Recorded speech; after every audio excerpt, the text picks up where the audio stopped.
이 시간에는 우리 사랑하는 송대영 목사님 나오셔서 하나님 말씀 전해 주시겠습니다.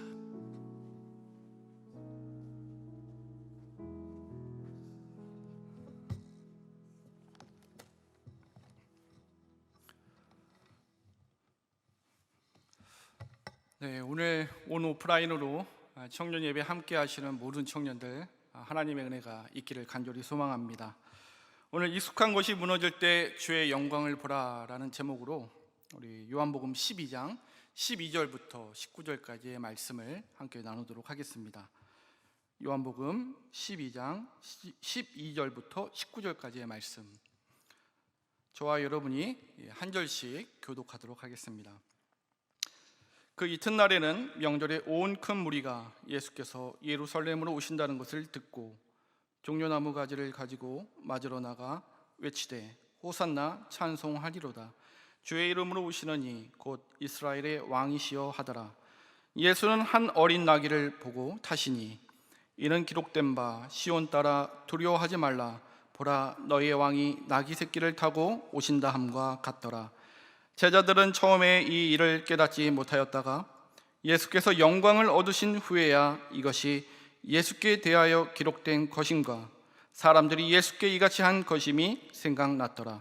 나사로를 무덤에서 불러내어 죽은 자 가운데서 살리실 때에 함께 있던 무리가 증언한지라.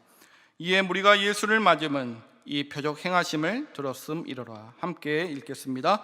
바리새인들이 서로 말하되 볼지어다, 너희 하는 일이 쓸데없다. 보라, 온 세상이 그를 따르는도다 하니라. 아멘. 네, 청년 여러분들, 최근까지 여러분들의 그 대화의 주제는 무엇이었습니까? 한 신문 기사를 보니까요, 20대는 채용, 그리고 30대, 우리 청년들 대부분 30대인데 대화의 주제가 무엇이었습니까? 그 신문 기사는 드라마 결말이라고 하더라고요. 40대는 좀 더 현실적으로 아파트와 다이어트였습니다. 즉, 사람들의 주된 관심사는 자신들의 호기심 그리고 흥미에 부합되는 것에 시선이 머물렀다는 것입니다. 그러나 코로나19라고 하는 이 낯선 환경은 우리가 보지 못했던 부분들을 보게 합니다. 내 중심적인 시선에서 벗어나 그 시선이 확장되어 가는 것을 볼 수 있습니다. 여러분들도 다 동의하실 텐데 자의반 타의반 집에 많이 머무르셨죠? 그러므로 사실은 가장 가까웠지만 멀게만 느껴졌던 부모님과 또 형제와 자매와 많은 대화를 하는 시간이었을 것 같습니다. 또 익숙함에 젖어 예배에 대한 소중함, 이 공동체에 대한 감사함을 잊었을 수도 있습니다. 그리고 소외된 계층과 나라와 민족, 그리고 우리가 가본 적도 없는 열방 곳곳에 신음과 고통하는 소리를 바라보며 기도하는 시간이 되었을 것 같습니다. 가장 중요한 것은 바쁜 일상 가운데 우리가 놓쳤던 부분이 코로나19로 인해 잠시 멈춰서서 삶과 죽음이라고 하는 이 생명에 대해 다시 한번 깊은 관심, 그리고 우리의 시선이 머물러 기도했다는 것입니다. 우리가 생명을 기억할 때 우리의 믿음과 신앙에 대해 생각하지 않을 수 없습니다. 그래서 이 낯선 환경, 지금 익숙하지 아니한 예배 환경과 주변의 낯선 이런 상황과 환경 가운데 우리 그리스도인들이 이 세상과는 달라야 합니다. 바로 우리는 이 상황 가운데 우리의 신앙이 그동안 하나님 앞에서 바로 서 있었던 것인가, 예수님과의 거룩한 교제가 있었던 것인가.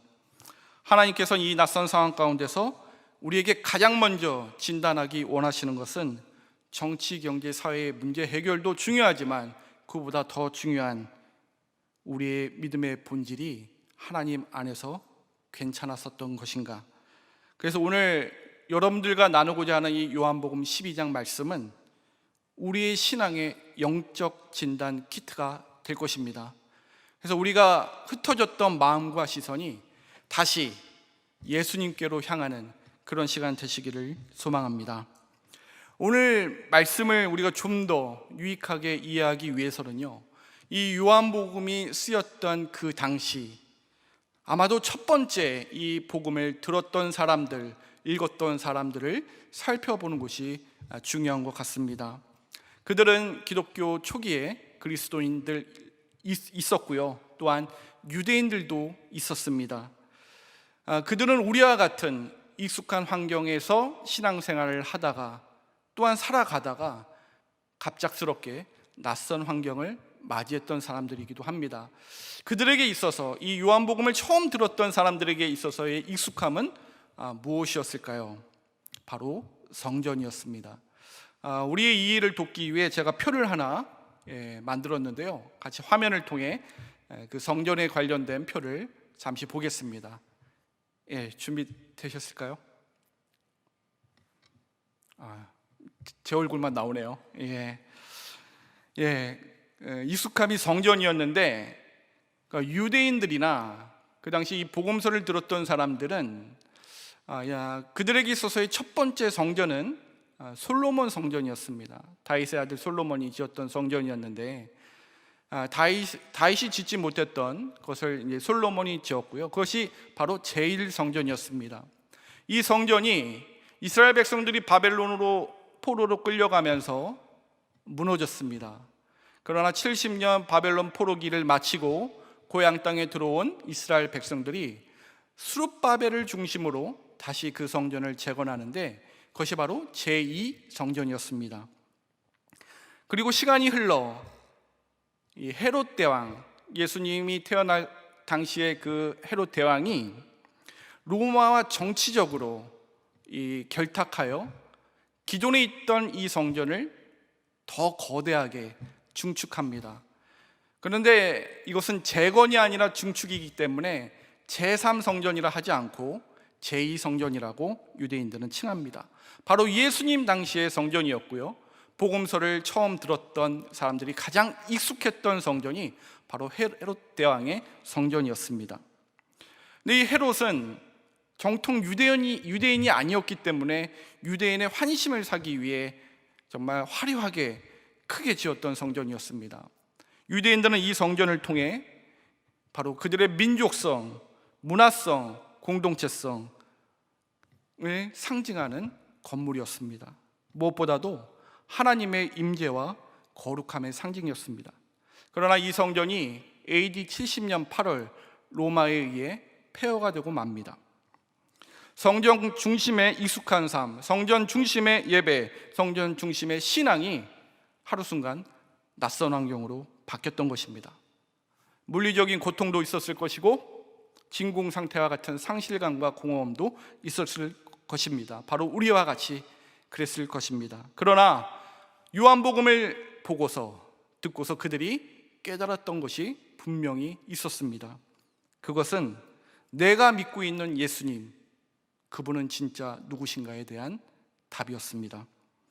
어쩌면 그들은 이 복음서를 보기 전까지, 듣기 전까지 예수님을 향한 그 믿음은 오늘 본문에 나오는 무리와 같은 그런 외침은 아니었나 깨달을 수도 있었을 것 같습니다. 오늘 본문부터 요한복음의 마지막 21장까지는 예수님의 매우 짧은 시간을 기록하고 있습니다. 예수님의 공생의 마지막 일주일인데요, 바로 예수님께서 그 공생의 마지막 일주일의 첫 장면을 예루살렘에 입성하는 모습으로 보여주고 계십니다. 유월절을 지키고자 온 많은 사람들이 있었는데, 지금 뻥튀기를 잘하는 유대 역사가 요세푸스는 120만 명 정도 왔을 거라고 추측합니다. 그러나 객관적인 학자들의 답은 약 12만 명 정도 있었을 것이라 이야기를 합니다. 이 많은 무리들 가운데 예수님을 적극적으로 찾고 예수님을 적극적으로 찬양하고 예수님을 이스라엘의 왕으로 승리의 상징인 종려나무 가지를 흔들며 예수님을 반겼던 사람들이 있습니다. 바로 요한복음 12장 바로 17절에서 18절에 나오고 있는데요, 화면을 통해 그 말씀을 한번 보도록 하겠습니다. 17절과 18절에 보면은 먼저 예수님을 찾았던 무리 중에 2주 전에 이종호 목사님을 통해 들었던 스토리죠. 죽었던 나사로를 살렸던 예수님의 표적을 두 눈으로 봤던 사람들이 있었습니다. 그 표적을 본 사람들은요, 그 자리에 멈춰 쓴 것이 아니라 그 표적을 증언했습니다. 눈으로 보지 못했지만 그 증언을 듣고 나왔던 사람들이 바로 18절에 기록된 사람들입니다. 눈으로 본 사람들, 귀로 들었던 사람들이 예수님을 적극적으로 환호하며 찾았습니다. 이들이 왜 예수님을 이스라엘 왕으로 찬양하며 열광적으로 환호했을까요? 그러나 이들의 호산나의 외침은 길지 않은 시간 모두 사라지고 맙니다. 1년이 걸렸을까요? 2년이 걸렸을까요? 앞서 말씀드린 것처럼 예수님의 공생의 마지막 일주일입니다. 이 일주일 안에 그 찬양의 소리는 모두 변해버리고 맙니다. 역설적이게도 그들의 변해버린 모습 가운데 그들이 왜 예수님을 찾았는지 우리는 보게 됩니다. 요한복음 19장 14절에서 16절의 말씀을 우리 화면을 통해 함께 보도록 하겠습니다. 그들의 변해버린 모습입니다. 빌라도가 유대인들에게 너희의 왕이 여기 있다라고 말합니다. 그러자 15절 말씀을 보면요, 예수님을 찬미하고 찬양하고 왕으로 모시고자 했던 그들의 외침은 예수님을 십자가에 못 박히게 하소서라는 외침과 그들의 왕이라고 불렀던 예수님이 아니라 로마 황제 가이사가 그들의 왕이라고 이 변질된 목소리를 냅니다. 왜 그들이 그토록 열렬히 찾았던 예수님을 더 이상 찬미하지 않고 뒤돌아서서 배신하고 배반했을까요? 바로 그들의 기대에 부합하지 못하자 뒤돌아섰던 것이고요, 그들이 만들어 놓은 예수님의 이미지가 부합되지 않았기 때문입니다.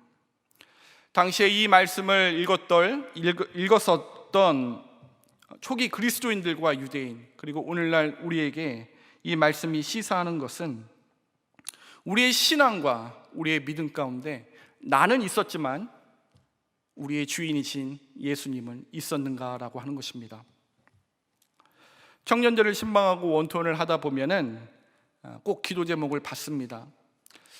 그런데 코로나 전과 후에 청년들의 기도 제목의 내용들이 많이 바뀌어 있는 것을 보게 됩니다. 코로나 전에는 아무래도 제가 이제 사역자이다 보니까 첫 번째 기도 제목은 100이면 100다, 영적인 기도 제목을 말해요.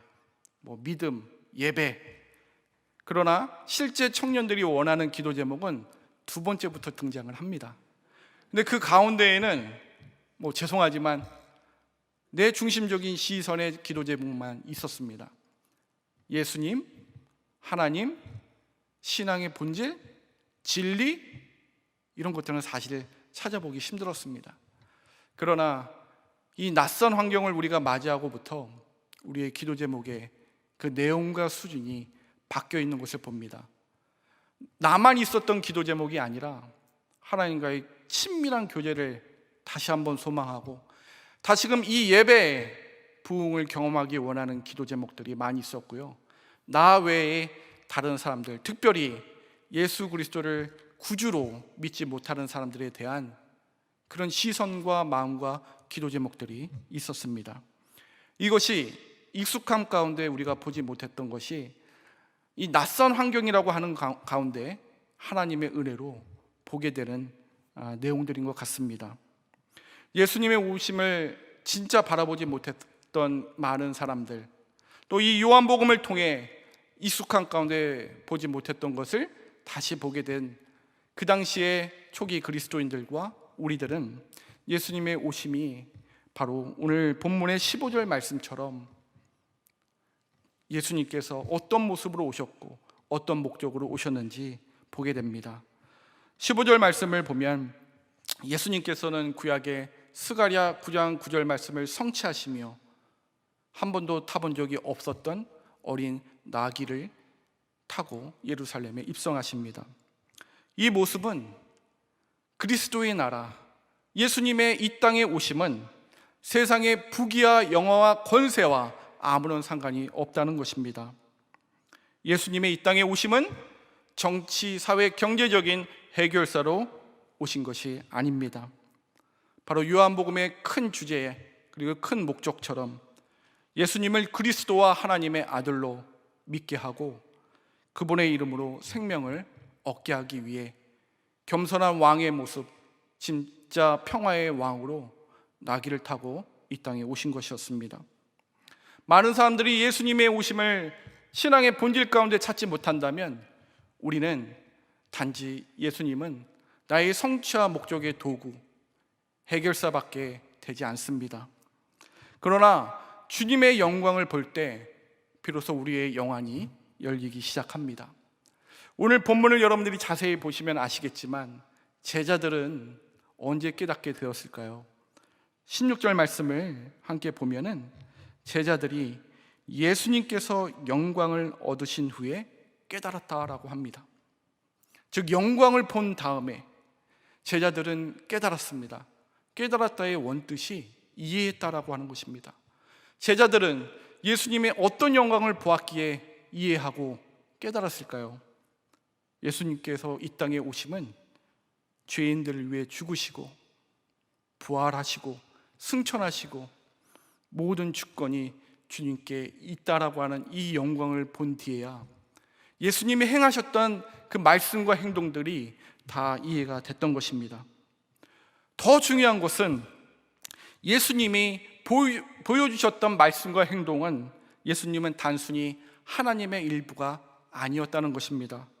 하나님을 나타내는 파편이 아니었다는 것입니다. 예수님은 거룩하신 삼위 하나님, 성자 하나님이시라는 것입니다. 이 진리를 통해 주님의 영광을 우리는 봐야 할 것 같습니다. 그리고 예수님이 이 땅에 오심을 진정으로 바라볼 때 우리가 공허하게 드렸던 예배는 끝이 나고 상실감 가운데 기도했던 그 모습들도 끝이 날 것입니다. 예수님께서 요한복음에 왜 영과 진리로 예배하는 때가 온다라고 말씀하시며 이때라고 말씀을 하셨을까요? 왜 예수님은 자신을 생명의 떡으로 말씀을 하셨을까요? 요한복음의 대부분의 그 표적이 유대 절기를 배경으로 나타났을까요? 우리가 만들어 놓은 이상적인 왕이 아니라는 것입니다. 바로 성경이 예언한 실체이시고 하나님의 목적을 성취하기 위해 이 땅에 오신 진짜 만왕의 왕, 하나님의 아들 그리스도라는 것입니다. 이 가운데 여러분들 우리가 무엇을 얻을 수 있을까요? 어떤 유익을 얻을 수 있고 이전과 다른 변화된 삶, 변화된 시선을 가질 수 있을까요? 세상 사람들과 우리가 공통적으로 갖고 있는 시선도 있습니다. 그것은 여러분들과 또 이 세상 사람들이 이 땅에 태어났다는 겁니다. 그리고 동일한 시선은 죽음이라는 것입니다.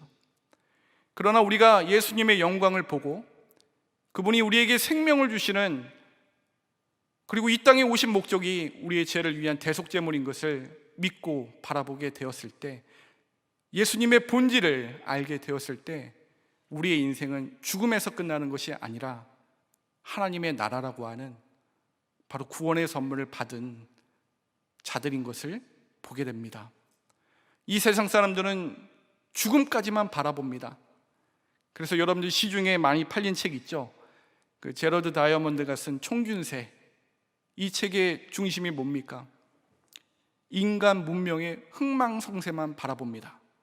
어떻게 하면은 잘 살고 어떻게 하면 문명 가운데 지는 해와 같이 되는가,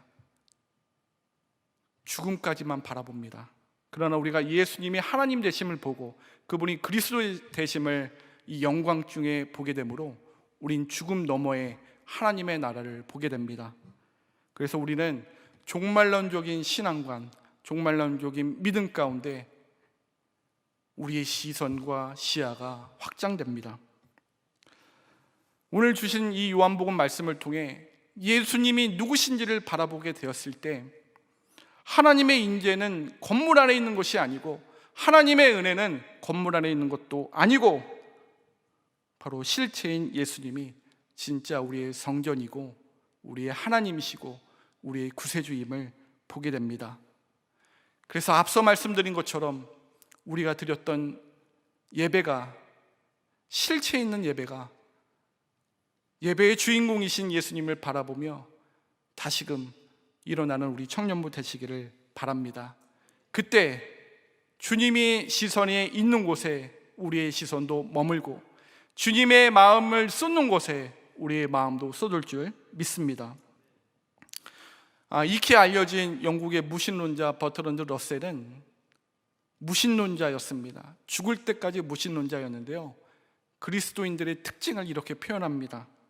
그들은 분명한 신념과 교리를 가지고 있다는 것이었습니다.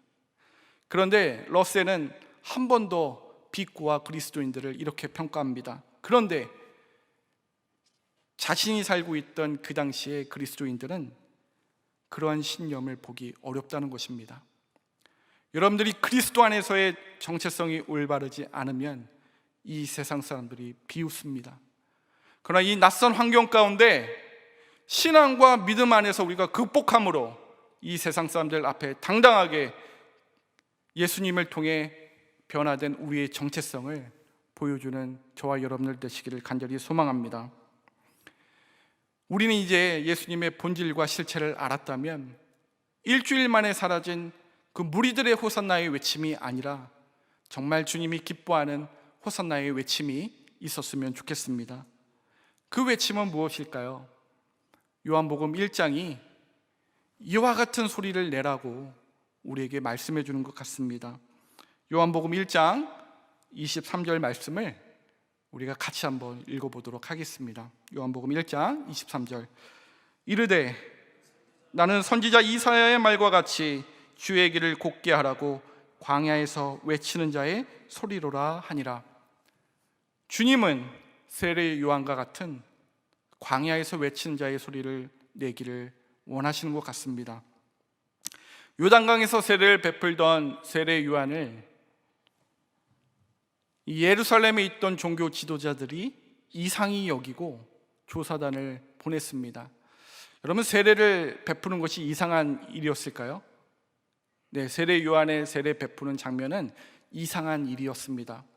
왜냐하면 이방인들이 유대교로 개종했을 때 세례를 받는데 이미 유대인이었던 사람들이 세례 요한에게 세례를 받으러 나왔기 때문입니다. 이 소식이 예루살렘까지 들렸던 것 같아요. 그래서 종교 지도자들이 조사단을 꾸려서 세례 요한에게 묻습니다. 이상한 겁니다. 어떤 신비한 능력이 있어 보였던 것 같아요. 그래서 묻습니다. 세례 요한의 정체를. 그리스도냐? 세례 요한이 아니라고 해요. 그러면 엘리야냐? 엘리야도 아니라고 합니다. 그럼 도대체 누구냐? 선지자냐? 세례 요한은 선지자도 아니라고 합니다. 자신을 무엇으로 표현합니까? 여러분들이 1장 23절 말씀 읽었던 것처럼 하나의 인격체, 판단할 수 있고 결정할 수 있고 느낄 수 있고 생각할 수 있는 하나의 인격체인 자신을 광야에서 외치는 자의 소리로 표현합니다. 이것이 무슨 소리일까요? 나레이션이라는 겁니다. 여러분들 리얼리티 TV 프로그램 보면은 꼭 등장하는 인물이 있습니다. 얼굴은 보여주지 않아요. 바로 시청자로 하여금 그 화면에 집중하고 몰입할 수 있도록 장면 장면마다 사실 정보를 전달해주는 나레이션. 화면이 멈추는 순간까지 나레이션은 자기 자신에 대해 절대 소개하지 않습니다. 오직 화면에 나와 있는 그 내용을 보는 사람, 듣는 사람으로 하여금 잘 이해할 수 있도록 맑고 투명한 소리로 그 정보를 전달합니다. 바로 세례 요한의 이 광야에서 외친 자의 소리는 주님을 위한 나레이션이었다는 겁니다. 여러분들이 예수 그리스도에 대한 본질을 아시고 믿고 확신한다면 변화된 여러분들의 신분이 일주일 만에 끝나는 호산나의 외침이 아니라 광야에서 외치는 자의 소리로 영적인 인터넷이 되시기를 간절히 소망합니다. 예수 그리스도만이 열방의 소망이시고 이 어려운 국난을 극복할 수 있는 것은 어떤 문명에 있어서의 해결이 아니라 열방의 소망인 그리스도 안에 있다라고 하는 것, 그분 안에 해답이 있다라고 하는 이 확신 가운데 세례 요한처럼 끊이지 아니하는 광야에서 외치는 자의 소리, 주님을 위한 나레이션이 되시기를 간절히 소망하겠습니다. 오늘 우리가 말씀을 기억하면서 우리가 보지 못했던 영역들을 보면서 다시금 우리의 생명에 대해 생각하는 시간이 되었으면 좋겠습니다. 그래서 다시 한번 주님의 임재를 소망하고 그 은혜를 사모하는 시간이 되기를 바랍니다. 그 마음을 품으며 우리가 하늘의 문을 여서서 이 찬양 가운데 다시금 이 자리가 뜨거워질 수 있도록 주님을 향한 온전한 믿음과 신앙이 불붙듯 일어날 수 있도록 그 임재를 사모하며 함께 찬양하겠습니다.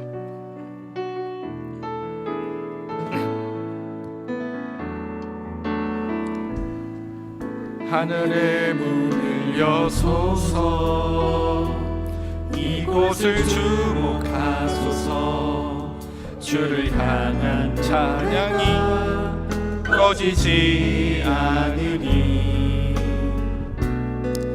하늘을 열고 보소서. 이곳에 임재하소서, 이곳에 임재하소서.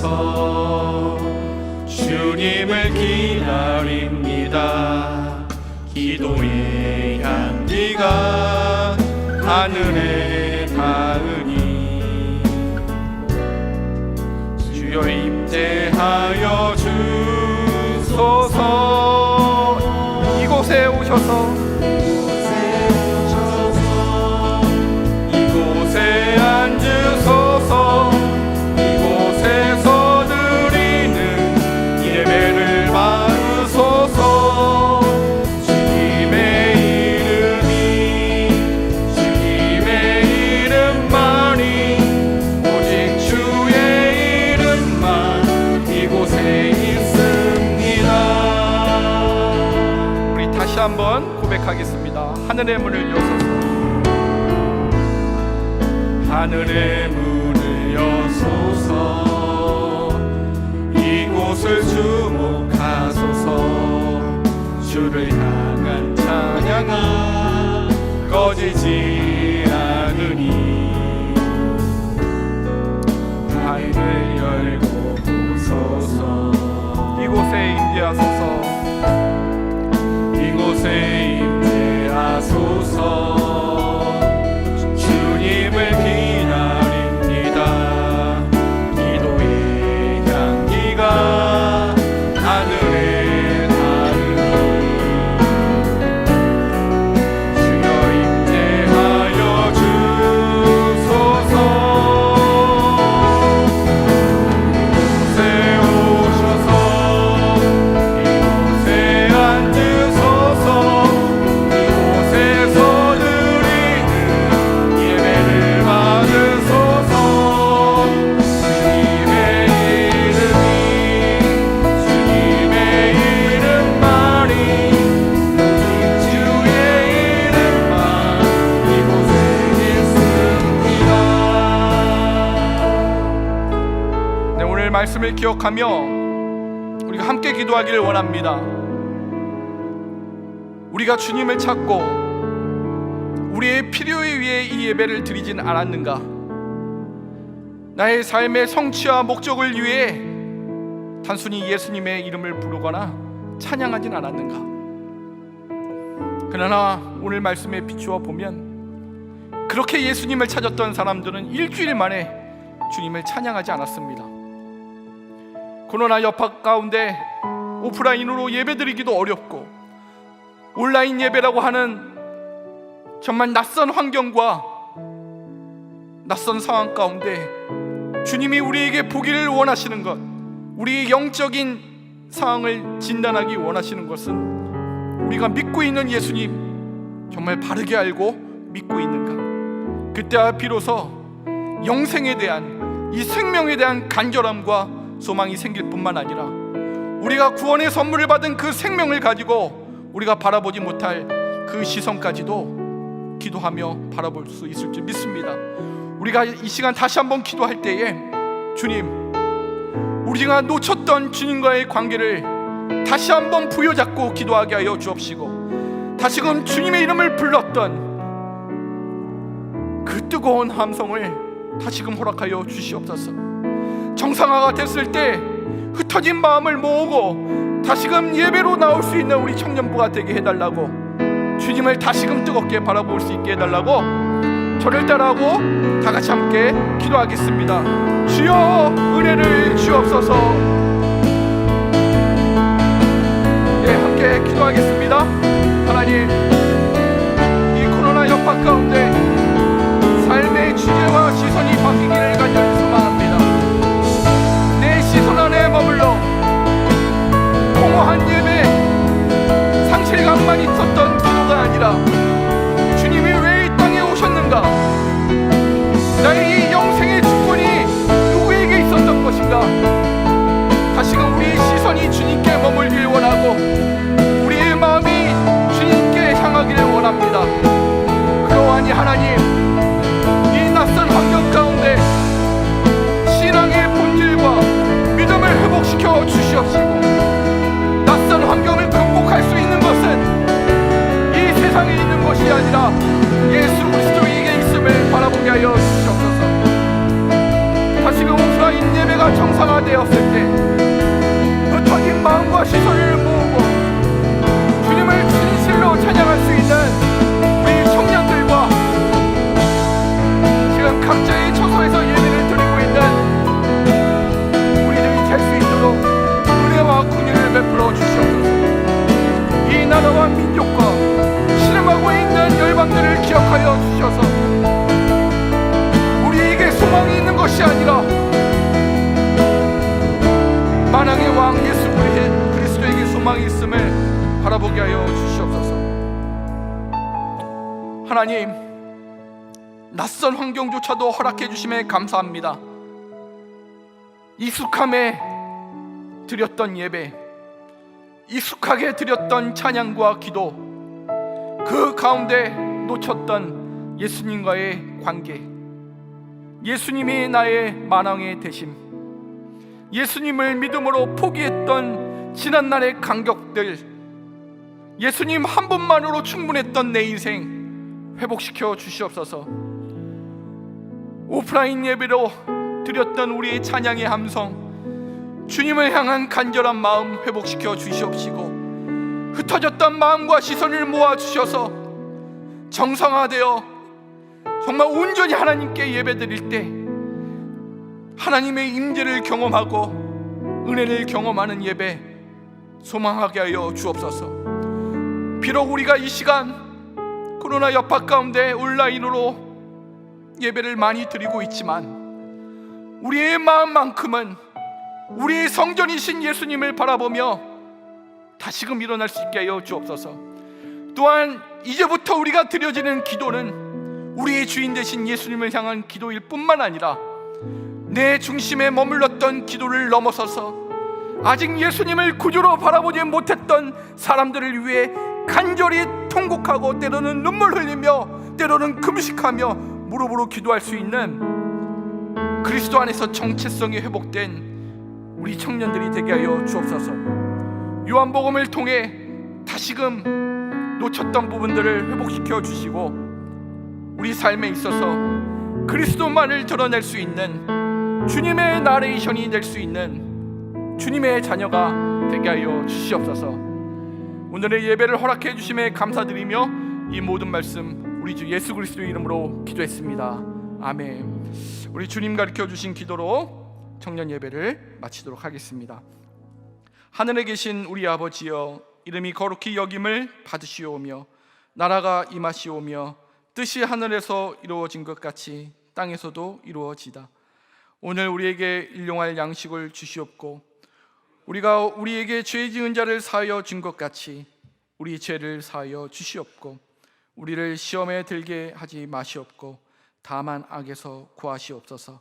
나라와 권세와 영광이 아버지께 영원히 있사옵나이다. 아멘.